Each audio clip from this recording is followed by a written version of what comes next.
What's up, everybody? Ben Rez here for Odd Chopper. Good morning. Happy Friday. We made it through the first week in 2025, and now we turn the page. Football takes center stage. Yes, there was football last night. We'll recap that, talk about the playoff game tonight, and then NFL tomorrow. A lot of good things. So I'm glad you're here. I want to welcome you to the channel, All Things Betting, picks, tools, breakdowns.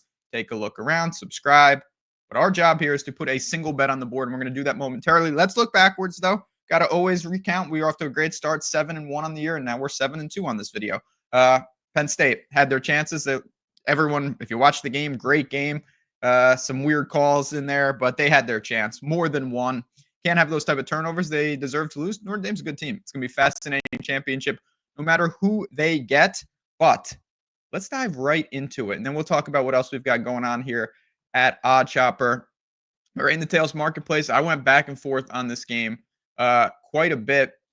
I don't have a side. I'm a big Ohio State backer. I've been pretty adamant they're the best team, but there's just a lot to go into this game, and I think a lot of people are counting Texas out, and I don't see that at all. I do like the over, though. Shop it. I can't find 52. If you can find that and you can get push equity on 28-24, 31-21, that's fantastic.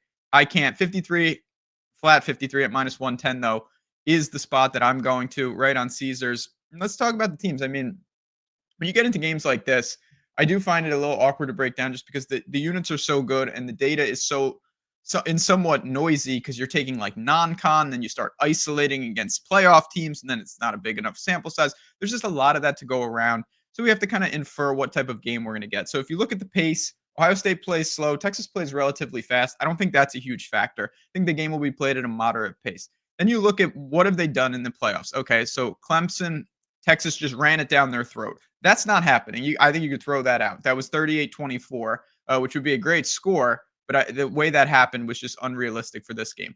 Then you got a 39-31 over Arizona State. That was in double overtime. There was more to that game, though, in the sense that Arizona State had success through the air, which Ohio State, I think, definitely can. And I still don't think Texas is going to be able to run the ball. They couldn't there, and they're not going to be able to run against Ohio State. Then you turn the page. Ohio State, obviously, it's amazing. Just a few weeks ago, they were the laughing stock, and now they've just destroyed Tennessee 42-17. They destroyed Oregon, avenged that loss from the regular season 41-21, and everything is – you couldn't be running hotter than they are. They're just unbelievable right now. Will Howard looks great. Jeremiah Smith is a big problem. They've got two backs. They've got edge rushers that are causing havoc, and that's going to be the key to the game. Can Ewers either get the ball out of his hands quickly or stay upright? And to me, that's starting. Now let's start building why we're going to the over here. I don't worry about Ohio State scoring. I respect Texas defense a lot, but they just have so many weapons, particularly through the air. I think they'll be comfortable. Passing yards per attempt, they don't throw a lot, but when they do, it's highly, highly effective. On the other side, Texas, I think they're just going to have to throw the ball a lot, and I will take that type of game for my over. I think Ewers is going to have to drop back a lot, screen passes, things like that to get the running backs involved. I see minimal ways that Texas is able to establish drives with running the ball. It's just not going to work, in my opinion, and that's a good thing because I don't think they're going to try to do that. This should lead to extra possessions. This should lead to hopefully some chunk plays, could lead to some turnovers, some strip stacks, things like that, short fields. That's what we're after because in these games, it seems pretty often that you really have slow, even last night, low-scoring games, live overs have been gold. And I did not bet the live over last night, and I thought about it too, and I should have, obviously, in hindsight. These teams can really pick it up, and we've seen that in several of these games. There's a feeling out process, but the talent ends up shining through. And I think in this game, these teams will be ready to go. I expect some big plays, and I expect both teams to have some success. I think it's going to be a really close game, and I think both offenses will look good. First to 30 wins, but a close game. Give me the over, 53 at minus 110.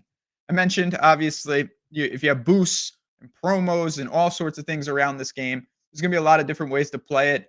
One of my favorite reasons, with the Discord community that I love is the ability to talk through that stuff. Hey, I have a 3-leg boost on DraftKings. How would you use it? How did you use it? Hey, I have this. Do you think it's a plus EV spot? And we have a great group in there. We're all talking about it. Most of us have the same boost. Maybe the dollar amount's different, but it's great to be able to share in that and take advantage and find the edges when you can. So if you're interested in that, and obviously you want some college basketball, NBA, whatever, the link is there. The info is there. It's a good time for all playoff games this weekend. I will see you guys in there. But on that note, let's see if we can end the work week on a high note. It's been a good week nonetheless, but it'd be nice to get this one over the line before we turn the page to the NFL. Thanks again for tuning in, everyone. Good luck. Enjoy the game. I'll see you tomorrow.